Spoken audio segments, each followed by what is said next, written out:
சர்க்குருவே சரணம். வணக்கம். சந்தோஷம். எல்லாம் வல்ல பரிபூரணத்தில் உள்ள பரம்பொருள் பரஞ்சோதி பரமகுருவின் பேரருளால் எல்லோரும் எல்லாம் பெற்று இன்புற்று வாழ்க. சந்தோஷம்.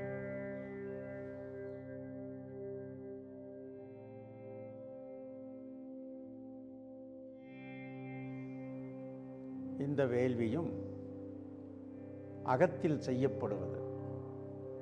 அர்ப்பணித்தல். வேள்வி என்றாலே தூய்மை என்று பொருள்.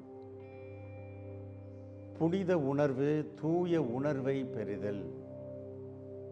ஆக மனித வாழ்க்கையில் ஏற்படுகிற தடைகள் அனைத்தையும், பஞ்சபூத தடைகள், பிற உயிர்களின் தடைகள்,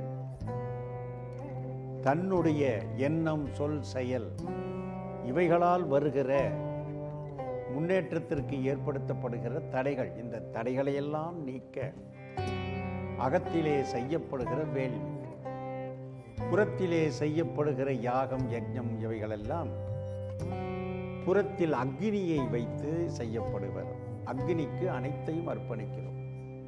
இந்த தவ வேள்வி தனக்குள் இருக்கின்ற குண்டலினி என்ற மகா அக்னிக்கு அனைத்தையும் அர்ப்பணித்து செய்வது தவ வேள்வி.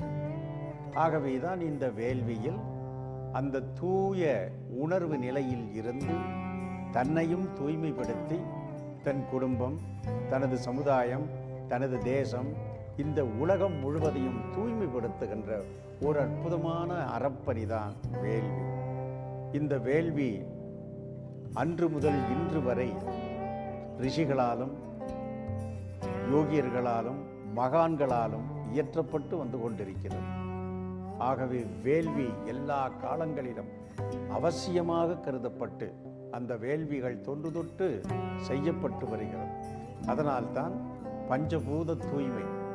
இந்த வேள்வியை இயற்றுபவர்களும் கூட சுற்றுப்புற தூய்மை, உடை தூய்மை, உணவு தூய்மை, உள்ள தூய்மை, உயிர் தூய்மை என்ற அனைத்து தூய்மைகளோடும் தானும் தூய்மை காத்து இந்த வேள்விகளை இயற்றி தன்னால் இந்த உலகத்தில் இருக்கின்ற அனைத்தையும் தூய்மைப்படுத்துவதுதான் தவ வேள்வியினுடைய நோக்கம்.